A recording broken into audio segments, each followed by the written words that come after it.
Okay, for our third installment of the Hymn of the Day, we're going to talk about hymn number 430, which is My Song is Love Unknown.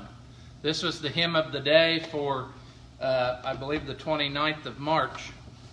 And this hymn is, like I've said before, our hymns tell a story, and this one is pretty straightforward. Each verse tells more of the passion story of Jesus. This was originally written in the 1600s, and it was not written as a hymn. It was written by a man named Samuel Crossman, who is an Anglican priest, and he originally composed it as a poem. He wrote a collection of 9 poems, and this was one of them. And it wasn't until about 1918 that this was set to music. A man named John Ireland, who was a composer, wrote the music for this. They said in 15 minutes he sat down and wrote the tune for this, and this was the only tune that he ever wrote, or the only hymn tune he ever wrote in his life.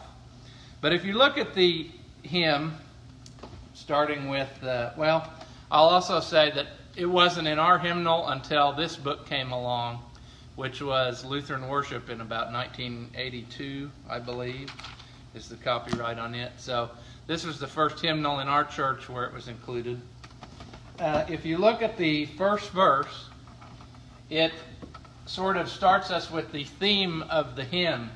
It's, my song is love unknown, my Savior's love to me. And that's probably the main theme, is our Savior's love that we don't really understand, how he could have that much love for us. My song is love unknown.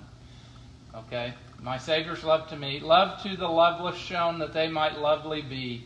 Oh, who am I that for my sake my Lord should take frail flesh and die?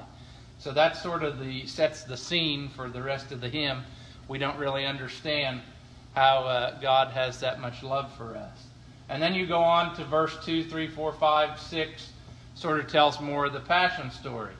Verse 2, he came from his blessed throne, salvation to bestow. But men made strange, and none the longed for Christ would know.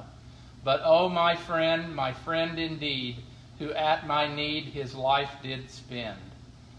And you can see the theme in there, telling us about starting the passion story, about how he came from heaven. Go on to verse 3. Sometimes they strew his way, and his sweet praises sing, resounding all the day, Hosannas to their King. Then Crucify is all their breath, and for his death they thirst and cry. And, of course, you see that, like in the Passion story, on Palm Sunday, Jesus rode into town and everybody was, shouting, Hail, Hosanna. And then by the end of the week, they were shouting, Crucify. So that verse tells that part of the story. Verse 4, why, what hath my Lord done? What makes this rage and spite? He made the lame to run, he gave the blind their sight. Sweet injuries, yet they at these themselves displease and gainst him rise. And verse 5, they rise and needs will have, my dear Lord made a way. A murderer they save, the Prince of Life they slay.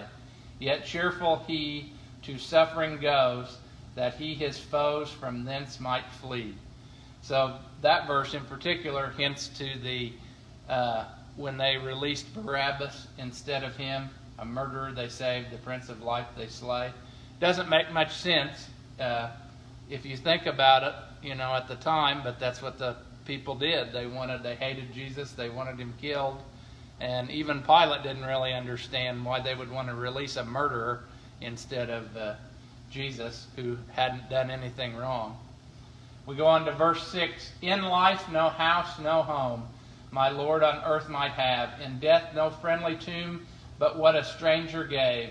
What may I say? Heaven was his home, but mine the tomb wherein he lay.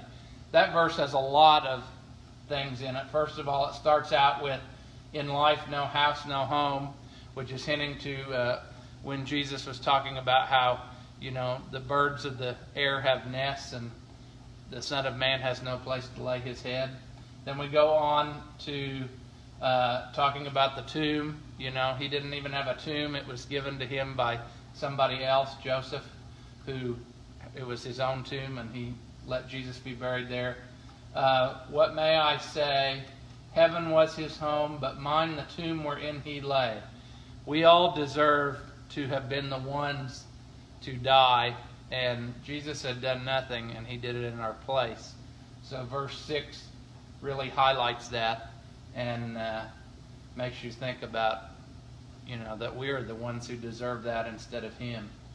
And then you go to verse 7, and it's sort of the, wrap-up verse, talking about, here might I stay and sing, no story so divine. Never was love, dear King, never was grief life like thine. This is my friend, in whose sweet praise I all my days could gladly spend. So it talks about, this great story of Jesus, and I want so badly to go to heaven and spend all the rest of eternity in his presence, singing his praises. And so this is a really good hymn that I think, again, if you gave it to somebody who didn't know anything about what we believed, I think they would get a good part of the story just from reading the words in this hymn.